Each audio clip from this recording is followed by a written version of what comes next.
Okay, this is going to be a video on an overview of the Keltec Sub2000, and I'll just give you my thoughts on it. What it is a pistol caliber carbine. This particular one is 9mm. They chamber this in 40 and 9mm, and basically its claim to fame is it's a folding. It folds in half to a pretty short length. We'll go over all the specs and everything with it. This takes Glock magazines. You can buy a version with Smith & Wesson magazines, Beretta. This particular one takes Glock 17 mags, 9mm. So let's get over the table and we'll go over everything. It is nothing, no magazine in and nothing in the chamber, no ammo in the room. So let me get on the table and we'll do an overview of it. I'll give you my quick thoughts on it. Okay, this is what you get in the box. Obviously your Keltec Sub2000. It comes with one Magpul PMag that fits a Glock, and then you got your paperwork and your stickers and all that. Okay, I think I got it all in frame here. So just to give you the specs of it real quick. Like I said, this particular one is a Glock version, Glock 17 version, chambered in 9mm.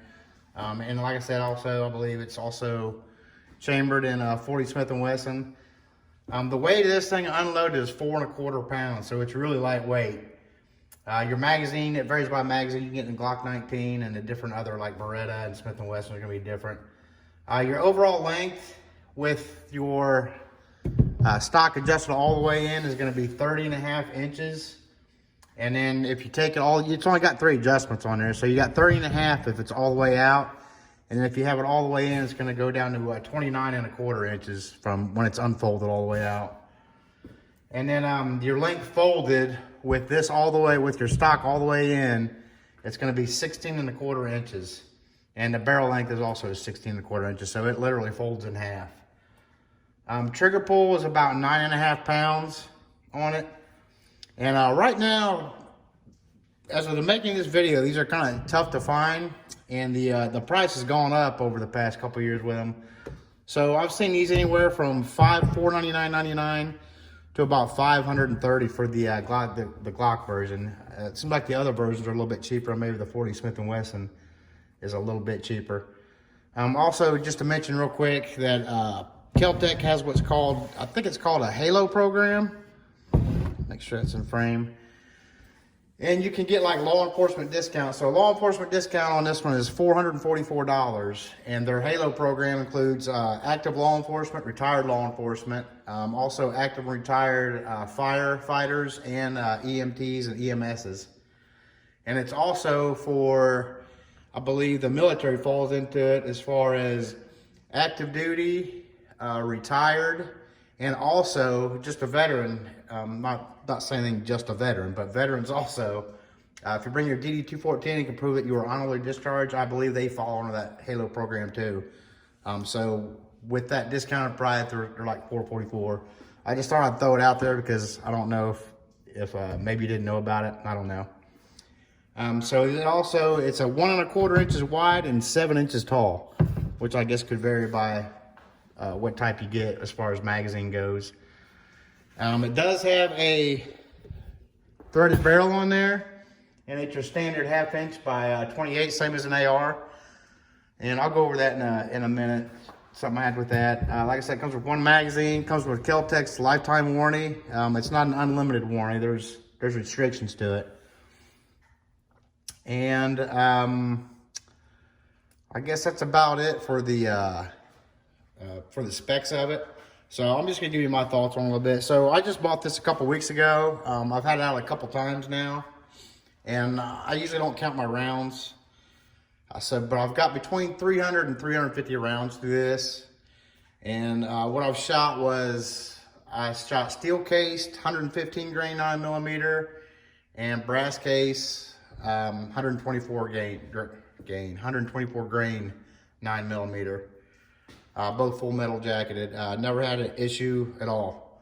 I mean, I was really kind of surprised. So I just took it out of the box. I broke it down, I wiped it down, ran a bore brush through the barrel, lightly oiled it, took it out, and I haven't had a problem with it. So let's go over it. All right, so like I said before, you do have a 1/2 inch by 28 threaded barrel. I will say one thing on this. I did not check this before I took it out. And a buddy of mine was looking at it and he noticed it was loose. It didn't come with an O-ring or anything on it. So for this thread protector, I'm probably gonna throw a rubber O-ring on here just to make sure. The second time I took it out, it wasn't an issue, but I had it on there pretty tight. Your front sight is, it's a lot like an AR-15 and it's adjusted the same. And then you also have, which difference from the Gen 1, and this is the Gen 2, by the way. You have a Picatinny rail, which the Gen 1 didn't. And you've got one at 12 o'clock and also at 6 o'clock. And you've also got M-LOK accessory slots at, what is it, 3 and 9. Got one on both sides, because you want to play flashlight or...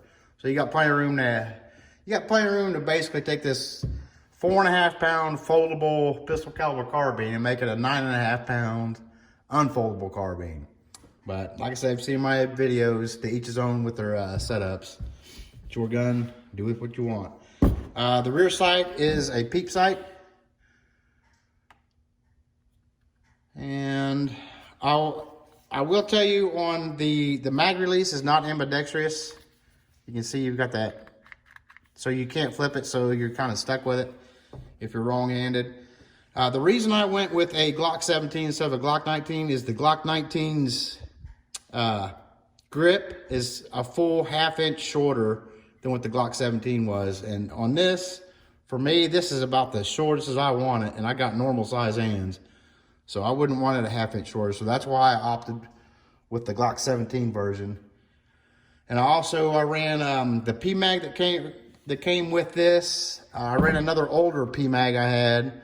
I ran some of my Glock 3 of my Glock magazines through it. And I also had a 33 round Glock magazine. And like I said, no misfires. Everything functioned perfectly on this thing.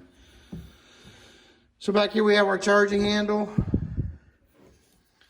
And then we got our 3-position stock on the back. And you just got to take this, you got to take this latch or the buffer back here and push it in a little bit, take the pressure off, and you can just knock that pin out and adjust it any way you want it. So to fold it in half, it's on your trigger guard. So you're just gonna take your trigger guard, push it down, and your rear sight automatically folds. And then we'll get it over here, and then it automatically locks. Okay, stupid phone ring. All right, so to take this, to unfold this, you're just gonna take this little latch right here, pull it back, and then it folds out, and then locks into place.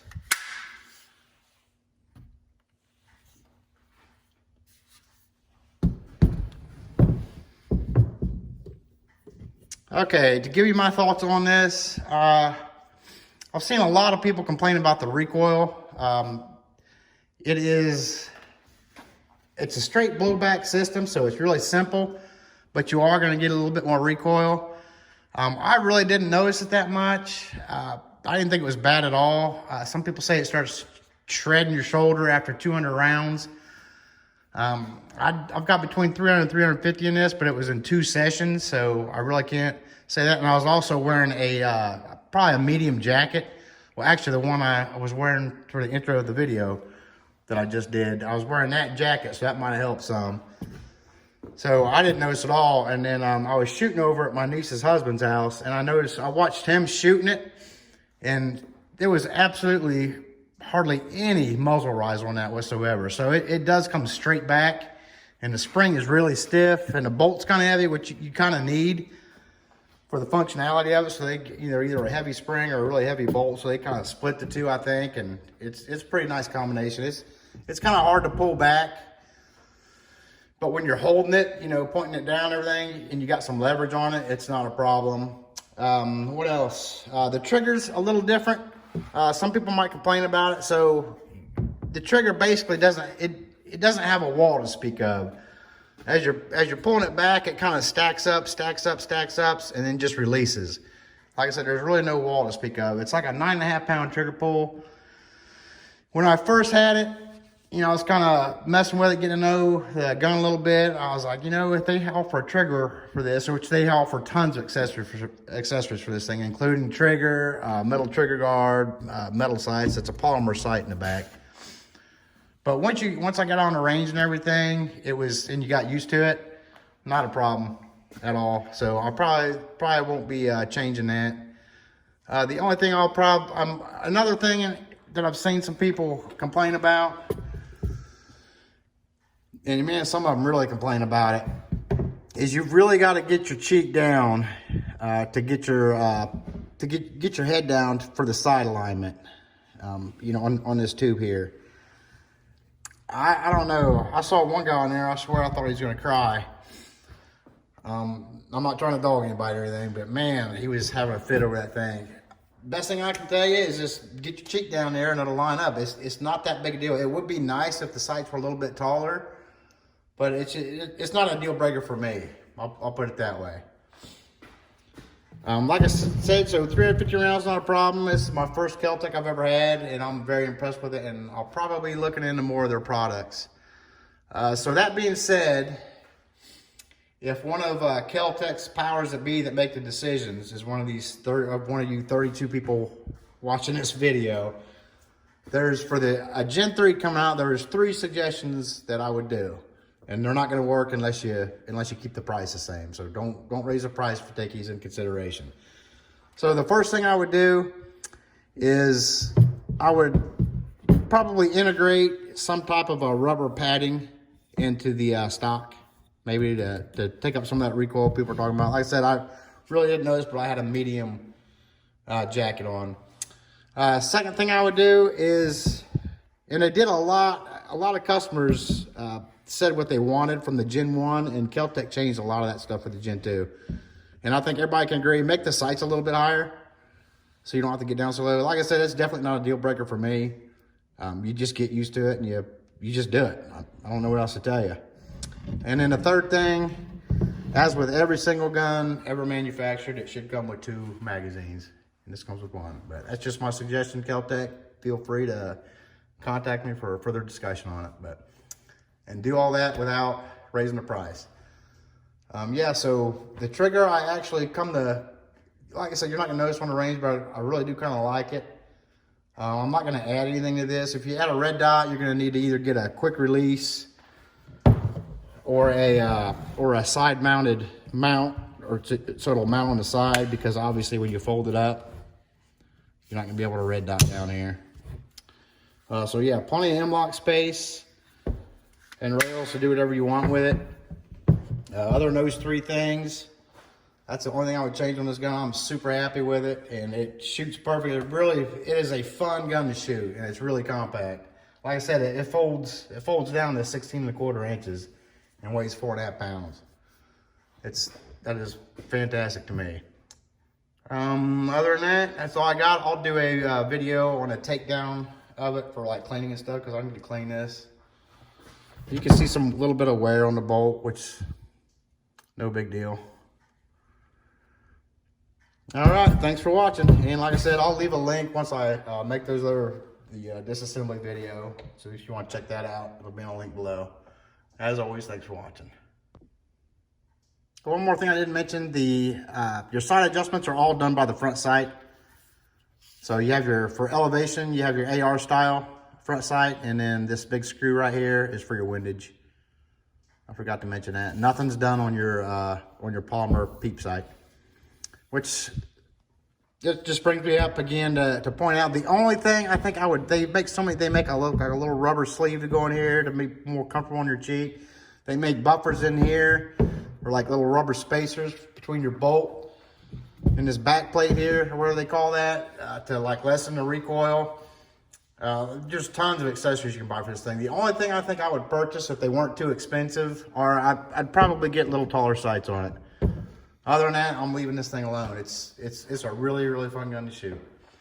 Now that should be it. Thanks again for watching.